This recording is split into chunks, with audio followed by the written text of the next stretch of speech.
how's that sound? September 5th, Wednesday Night Football. The Giants, the Super Bowl champion Giants. It sounds amazing. I mean, to be thinking right now to the kickoff of the season, to be opening up on that Wednesday night. I mean, what an exciting time to start off and open up the NFL, and most importantly, to unravel that banner as world champions heading into that season. Offensive lineman of the Giants, David Diehl, joining us. Clearly excited about the opportunity to talk about being a Super Bowl champ, but you've been here before, so how does the first title compare to the second title? I would say, being at the first one after it, I think they were the same feeling, but the first one, it was such a whirlwind after. You didn't know how the parade was going to go, going through the Canyon of Heroes and then the pep rally and everything to follow. That week was just such a whirlwind, and it seems like if you blinked, you missed something. Going into this one, I think that experience helped us playing into this game. Having the veteran guys like myself and Eli and Tuck and Snee, guys who played on that team, on that Super Bowl 42 team, we were able to guide the young guys and be able to say, hey, this is the layout, this is the way that things are going to be handled during the week, but this is a business trip. We're here to win this football game, and I think we got those guys on the right page, and I think that's what set the standard for the way we played the game on that Sunday. All right, take us through that final drive, the game-winning drive. What's going on in the huddle? How would you measure the temperament of everybody in that huddle? I think it was almost a quiet confidence. We've been in that situation before this season. We won 8 games by fourth quarter comeback victories, and I think it's a product of the way that we prepare and the way that we practice. There's not a week that doesn't go by where we don't go through that 2-minute drill, where the clock's on the line. We're doing it every Thursday in practice. We have referees doing everything, and that's the way that you get good at those things. And I think also it's a combination of Eli Manning and our receivers. I mean, the way that those guys are able to be on the same page and the communication that they have.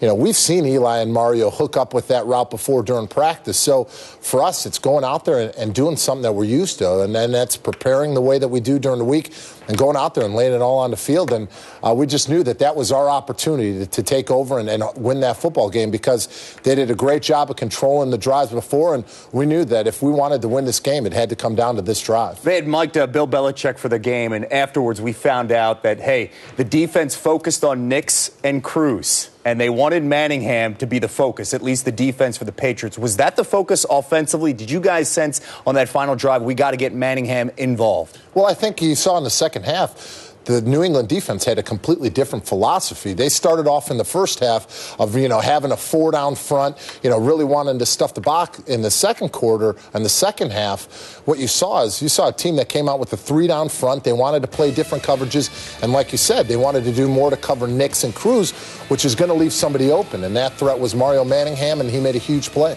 When you see video of that final drive and you see Mario's catch, I mean, the catch that ignited this drive to get his feet in, the pass made by Eli.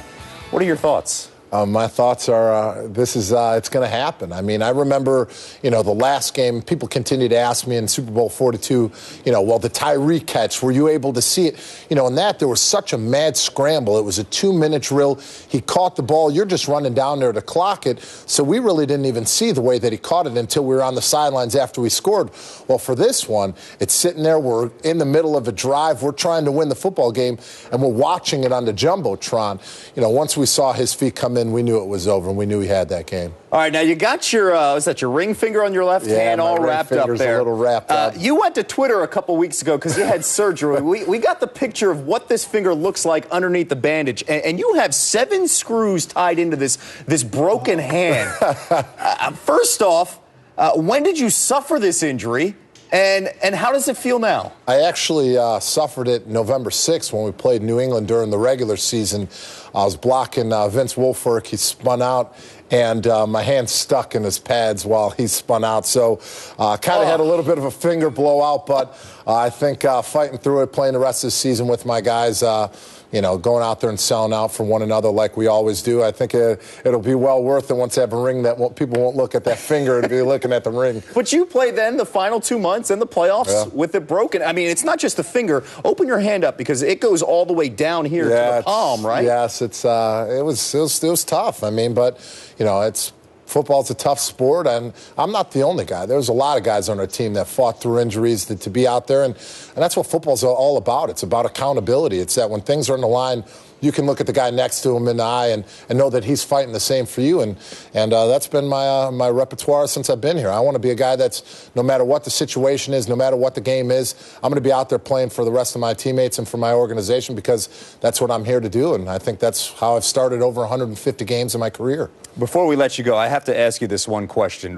When did you guys think you could win the Super Bowl, considering all the peaks, the valleys that you guys went through, the losing streaks, the doubt that was entering the month of November and December? I don't think there was a doubt that right before the Jets game, it was the turning point of our season. I think that it was a turning point because, when your back's up against the wall and you're challenged and people are telling you that you can't accomplish something and your season's over, number one, as a competitor, it makes you step back and it says there's only two ways to go. You can either believe them and go in the opposite direction, or you could say, hey, enough's enough and we're going to prove people wrong. We had a players-only meeting that week, and, for 6 straight weeks, starting with that one, that was our first playoff game going into the postseason. And I think that one, the confidence that we had going from that game, but also playing the way that we did and winning that game as a team, I think that boosted us going into the postseason. Usually offensive linemen, when you see them on TV, they have those ugly beards, and they're just, you could just feel the dirt around them. The best-dressed guy in the studio, the cufflinks and all decked out. Thank you.